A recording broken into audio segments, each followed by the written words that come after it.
وقال النبي صلى الله عليه وسلم في الحديث إن الله يرفع بهذا الكتاب أقواما ويضع به آخرين.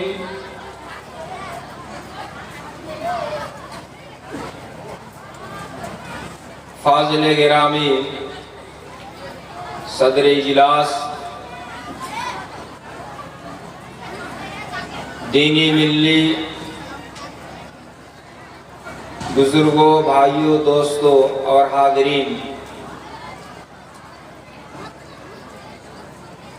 میں کچھ دیر کے لیے آپ کے سامنے کھڑا ہوا ہوں۔ تقریر کرنا اصل میرا مقصد نہیں ہے۔ یہاں آنے کا اصل مقصد یہ ہے کہ یہ مدرسہ ام سلمہ للبنات، اس کی ایک پرانی تاریخ ہے اور اس ادارے سے لگاؤ، ربط، ضبط شروع ہی سے ہے۔ یہی وجہ ہے کہ بیچ بیچ میں کبھی ہمارے محترم بقیت السلف مولانا سلطان شمسی حفظہ اللہ کو فون کرتا ہوں اور ان کے ادارے میں آ جاتا ہوں۔ آج بھی ان کے فون پر اس ادارے سے محبت کی وجہ سے آیا ہوں۔ اصل مقصد جلسہ میں آنا نہیں ہے اور نہ میں جلسوں میں جاتا ہوں۔ محترم حضرات، ہم نے آپ کے سامنے قرآن کریم کی ایک آیت پڑھی ہے۔ اس زمین کے اوپر، آسمان کے نیچے، اس سے بہتر اور کوئی مخلوق نہیں۔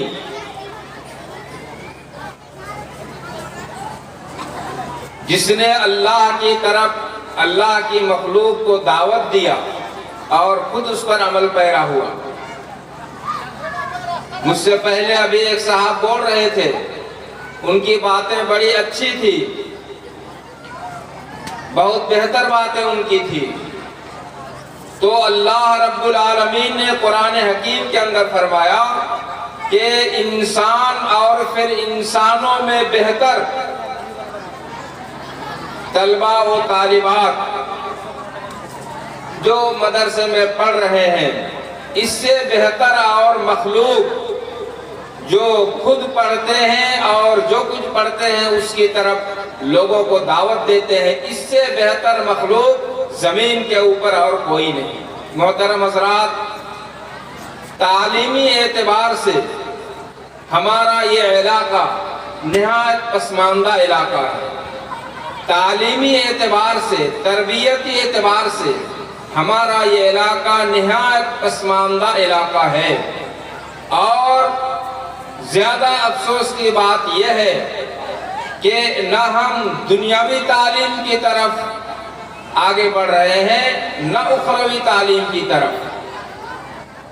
کتاب و سنت سے تہی دامن کے شکار ہیں۔ اللہ رب العالمین کا شکر ہے کہ ایسے وقت میں یہ مدرسہ ام سلمہ للبنات سے جو تعلیمی روشنی، تربیتی روشنی علاقے میں بکھر رہی ہے، یہ قابل ستائش ہے۔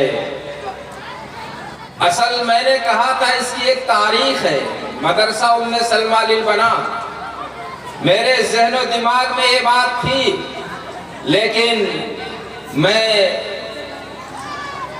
اس انداز پر، اس ڈگر پہ چل نہیں سکا۔ میری طاقت و قوت نے جواب دی اور وہ ہمارے بقیت السلف حضرت مولانا سلطان شمسی حفظہ اللہ نے ادارہ اس نام سے قائم کیا، اور الحمدللہ تقریباً 30-32 سال سے زائد ہو رہے ہیں۔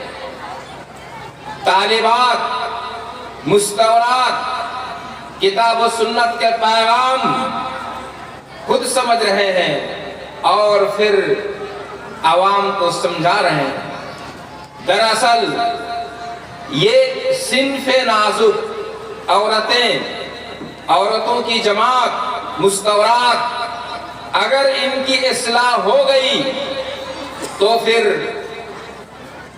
ایک نسل کی اصلاح ہو جائے گی۔ عربی زبان میں اسی لیے کہتے ہیں الام مدرسہ، ماں کو مدرسہ کہا گیا ہے۔ اگر اس کے گود میں، اس کے کوکھ میں پلنے والا بچہ سیرت باسیرت ہو گیا، قابل ہو گیا، تو پھر اس کے ذریعے سے معاشرے کے اندر، سوسائٹی کے اندر وہ انقلاب آئے گا جو آپ تصور نہیں کر سکتے ہیں۔ کتاب و سنت کی گہما گہمی، کتاب و سنت کے روشن پیغامات دلوں کے اندر جاگزی کرنے کا جو جذبہ پایا جائے گا وہ اپنی مثال آپ ہوگا۔ محترم حضرات، افسوس کا بڑا مقام ہے کہ دینی تعلیم سے ہم کتنا دور ہیں۔ ہمارے بیٹے بیٹیاں، ہمارے بچے بڑی نعمت ہے۔ قرآن کریم سورہ شورى میں اللہ رب العالمین نے فرمایا للہ ملک السماوات والارض یہب لمن یشاء اناثا ویہب لمن یشاء الذکور او یزوجہم ذکرانا واناثا ویجعل من یشاء عقیما۔ اللہ رب العالمین کے پاس ملکیت ہے، اللہ رب العالمین کی مرضی، جسے چاہتا ہے بیٹا سے نوازتا ہے، جسے چاہتا ہے بیٹی سے نوازتا ہے، اور جسے چاہتا ہے بیٹا بیٹی دونوں عنایت کرتا ہے۔ وَيَجْعَلُ مَن يَشَاءُ عَقِيمًا، اور جسے چاہتا ہے بانجھ لاولد کر دیتا ہے۔ محترم حضرات، بیٹا بیٹی بڑی نعمت ہے ہماری، اور ثُمَّ لَتُسْأَلُنَّ عَنِ النَّعِيمِ، ان نعمتوں کے بارے میں ہم سے باز پرس ہوگا، قیامت کے دن ہم سے سوال کیا جائے گا۔ بیہقی شریف کی حدیث، ہم نے گزشتہ کئی پروگرام میں اس حدیث کو بیان بھی کیا تھا۔ قیامت کے دن حضرت آدم علیہ نبینا علیہ الصلوۃ والتسلیم سے لے کر محمد الرسول اللہ صلی اللہ علیہ وسلم تک تمام انبیاء کرام ہوں گے، ان کی امتیں بھی ہوں گی، اور اس وقت ایک سرپرست باپ اور بیٹا والا، باپ کو بیٹا بیٹی والا کو، جن کو اللہ تعالیٰ نے یہ نعمت دی ہے، جن کے پاس بیٹا ہے، جن کے پاس بیٹی ہے، برسر عام انبیاء کرام کے سامنے، ان کی امتوں کے سامنے اللہ رب العالمین ان سے سوال کرے گا۔ حدیث کا شبد ہے ماذا ادبتہ ماذا علمتہ، اللہ تعالیٰ سوال کرے گا، ہم نے تمہیں بیٹا دیا تھا، ہم نے تمہیں بیٹی دی تھی، ان بیٹا بیٹی کو کون سا ادب تم نے سکھلایا؟ ماذا ادبتہ ماذا علمتہ، کون سا ادب انہیں سکھلایا، کون سی تعلیم انہیں تمہیں سکھلائی ہے؟ محترم حضرات، افسوس کا مقام ہے آج اس وقت ماڈرن دنیا اس جدید طرز تعمیر کی طرف اس قدر آگے ہیں کہ اپنے 3 سالہ 4 سالہ 5 سالہ بچوں کو انگلی تھام کے لے جاتے ہیں، اسکولوں میں لے جاتے ہیں، ٹیوشن میں، اور طرح طرح کے دنیاوی تعلیمات سے ان کو مزین کرتے ہیں۔ لیکن جناب محمد رسول اللہ صلی اللہ علیہ وسلم کی وہ تعلیم، اذا افصح الصبی، جب بچہ بولنے لگے تو سب سے پہلی تعلیم ان کے زبان پر جو آنی چاہیے وہ کلمہ توحید لا الہ الا اللہ، اور پھر اس کے بعد کتاب و سنت کی تعلیم۔ میرے کہنے کا یہ مطلب ہے کہ میں یہ نہیں کہہ رہا ہوں کہ آج ڈاکٹر کے لائن میں جا رہے ہیں، انجینئر کے لائن میں جا رہے ہیں، اور مختلف لائن میں جا رہے ہیں، جائے، لیکن اس سے پہلے جس علم کی ضرورت ہے وہ یہی علم دین ہے۔ جناب محمد رسول اللہ صلی اللہ علیہ وسلم کی حدیث، اللہ کے نبی صبح شام دعا کرتے تھے، اللہم انی اسألوکا، اللہم انی اسألوکا علما نافعا، اللہم انی اسألوکا علما نافعا ورزقا طیبا وعملا متقبلا۔ یہ اللہ کے نبی کی دعا تھی، صبح شام اللہ رب العالمین سے مانگتے تھے، اور سب سے پہلا یہ سوال تھا، اللہ تجھ سے نفع بخش علم میں طلب کر رہا ہوں۔ یہ نفع بخش علم، یہ نفع بخش علم کیا ہے؟ توحید ہے۔ اس توحید ہمارے بچوں کے دل و دماغ میں پیوست ہونا چاہیے، سب سے پہلی چیز۔ محترم حضرات، میں اپنی باتیں لمبی نہ کر کے محض کئی منٹ میں اب میں رخصت ہو جاؤں گا، اس سے پہلے ایک پیغام آپ کو دینا چاہوں گا۔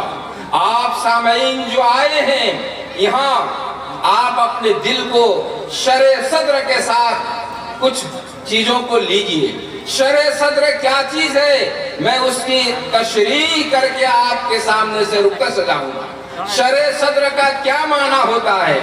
شرح صدر کا معنی حدیث میں نبی صلی اللہ علیہ وسلم نے فرمایا، مَن یُرِدِ اللَّهُ بِهِ خَیْرًا یشرح صدرہ للاسلام۔ اللہ تعالیٰ جس کے ساتھ بھلائی کا ارادہ کرتا ہے، اللہ تعالیٰ جس بندے کے ساتھ بھلائی کا ارادہ کرتا ہے، اس کا سینہ شرح کر دیتا ہے، شرح صدر کر دیتا ہے اسلام کے لیے۔ شرح صدر کا مطلب کیا ہوتا ہے؟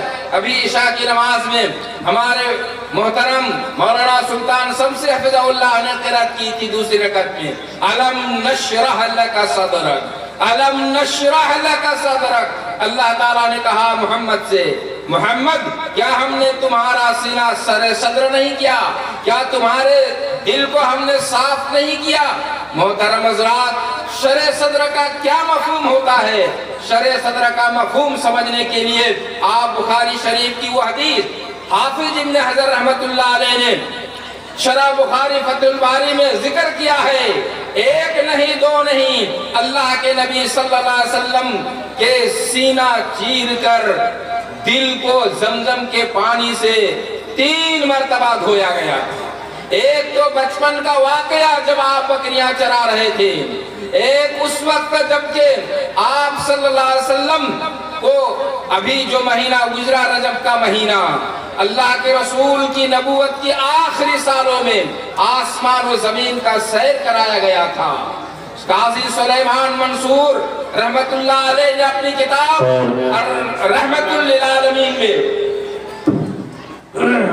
میں نہایت مخلصانہ گزارش کرتا ہوں بنات کے اندر ہماری ماؤں سے بہنوں سے کہ آپ لوگ کی بھیڑ زیادہ ہو گئی ہے، مہمانان جو آئی ہوئی ہیں، بچیوں کے گارجن ہو یا ان کے جانے پہچانے ہو، ذرا سنبھل کر کے باہر میں بیٹھنے کی جگہ ہے، کھانے پینے کا انتظام ہے، ایک وعدے کے لیے وہاں سے آئیں گے، ذرا آپ لوگ جگہ بنائے رکھیں، زیادہ جام نہ کریں، بھیڑ بھاڑ نہ کریں، اس لیے کہ کسی کو نہ بیٹھنے کا سویدھا ہوتا ہے نہ کھانے کا سویدھا ہوتا ہے، اس لیے باہر جگہ ٹھیک کیا رکھا گیا ہے وہ کلام کے وہاں۔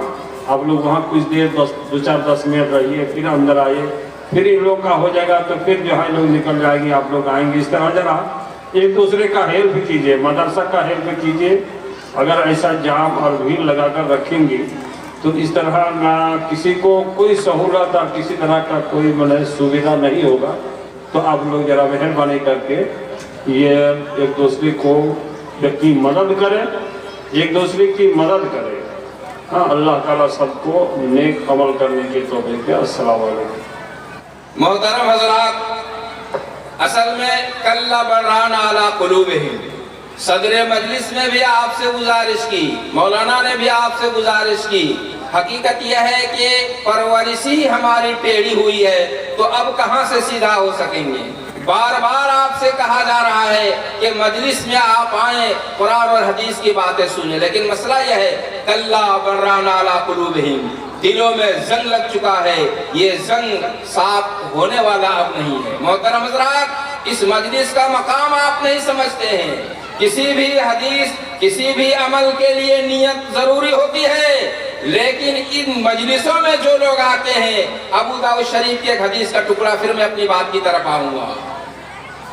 اللہ کے نبی صلی اللہ علیہ وسلم نے ایک لمبی حدیث بتائی اور اس کے اندر کہا ہم القوم لا یشقی بہم جلیسہم، کچھ لوگ آتے ہیں اور غیر ارادہ نہیں ہے لیکن دینی مجلسوں میں آ کے بیٹھ جاتے ہیں۔ اللہ رب العالمین فرما رہا ہے ہم القوم لا یشقی بہم جلیسہم، یہ لوگ ایسی مجلسوں میں آئے ہیں جن مجلسوں سے قریب آ کر وہ بدبخت نہیں ہو سکتے ہیں، وہ کامیاب ہیں۔ غور کیجئے، آیا تھا ارادہ نہیں تھا، لیکن اتنی باصالمیت مجلس کہ اس مجلس نے اس کو اپنی رحمت میں ڈھانپ لیا۔ مسلم شریف کی حدیث، ابو ہریرہ رضی اللہ تعالیٰ عنہ کی حدیث، ما من قوم یتدارسون ویتذاکرون اللہ الا وحفتهم الملائکہ۔ اس طرح کے مقام، اس طرح کی نشست اور مجلس جہاں اللہ رب العالمین کا ذکر ہوتا ہے، فرشتے آسمان میں اس قدر آتے ہیں کہ وہ تہ بتہ آسمان تک پہنچ جاتے ہیں، اور ان مجلس والوں کا ذکر اللہ رب العالمین اپنے ملائکہ مقربین کی یہاں کرتا ہے۔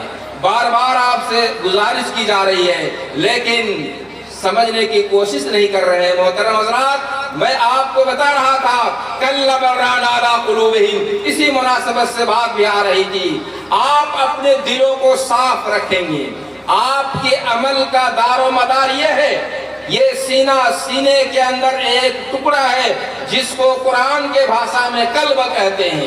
امام بخاری رحمت اللہ علیہ نے بخاری شریف کی پہلی حدیث ذکر کیا ہے انما الاعمال بالنیات، عمل کا دار و مدار نیت پر ہے، اور وہ نیت کیا ہے؟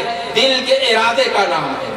آپ کا یہ دل حدیث میں آتا ہے اذا اصبح ابن آدم، جب آپ صبح کرتے ہیں تو آپ کے جسم کے ایک ایک عضو، ایک ایک انگ تخضع لہو، دل سے فریاد کرتا ہے، تواضع کے ساتھ دل سے گزارش کرتا ہے لو استقمت استقمنا بک اتق اللہ فینا، لو استقمت استقمنا بک ولئن عوججت عوججنا۔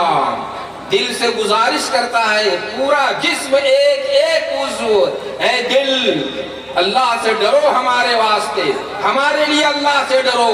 اگر تم ٹیڑھے ہو گئے لئن اعوججت اعوججنا، اگر تم بھٹک گئے، ٹیڑھے ہو گئے، ہم سب بھٹک جائیں گے۔ وَلَئِنْ اسْتَقَمْتَ اسْتَقَمْنَا، اگر تم صحیح راستے پر چلے، ہم بھی صحیح راستے پر چلیں گے۔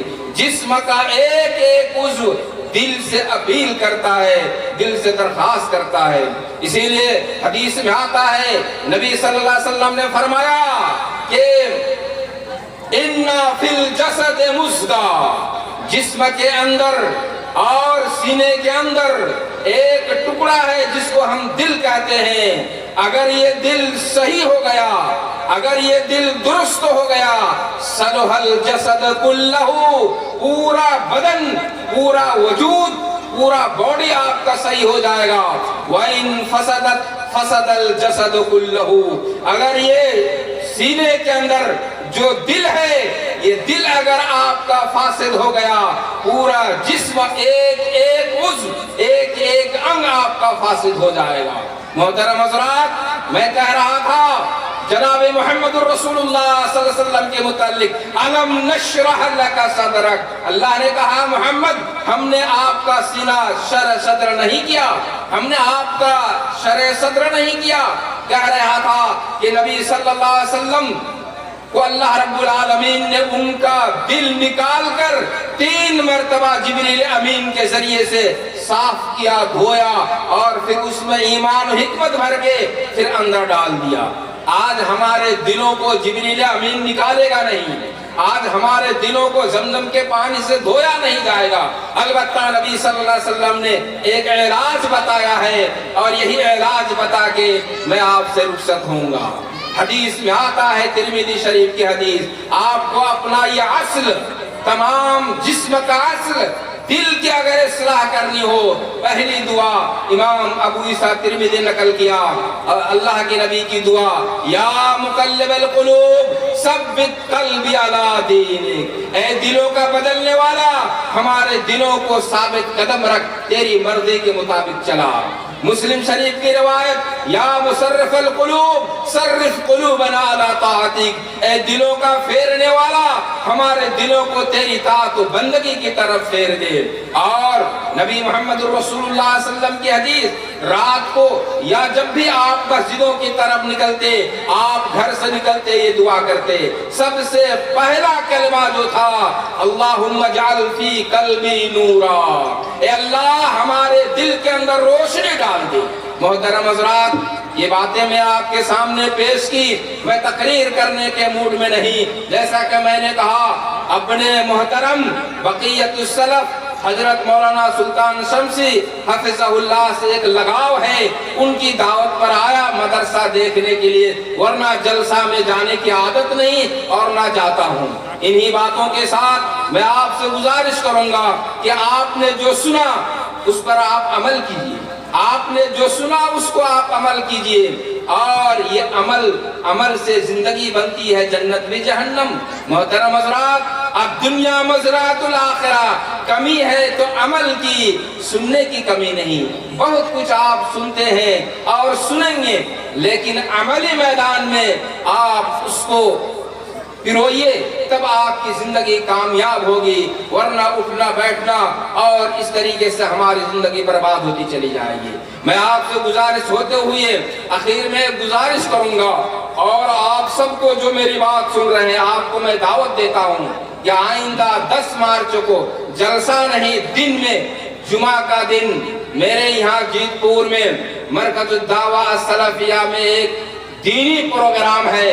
حضرت مولانا مطیع الرحمان مدنی خطبہ جمعہ پیش کریں گے۔ آپ کو میں دعوت دیتا ہوں کہ آئیے جمعہ پڑھیے ہمارے یہاں، اور پھر کھانا کھا کے آپ رخصت ہو جائیں گے۔ دعوتی پروگرام ہے، کوئی بڑا جلسہ نہیں، آپ کو میں دعوت دے رہا ہوں۔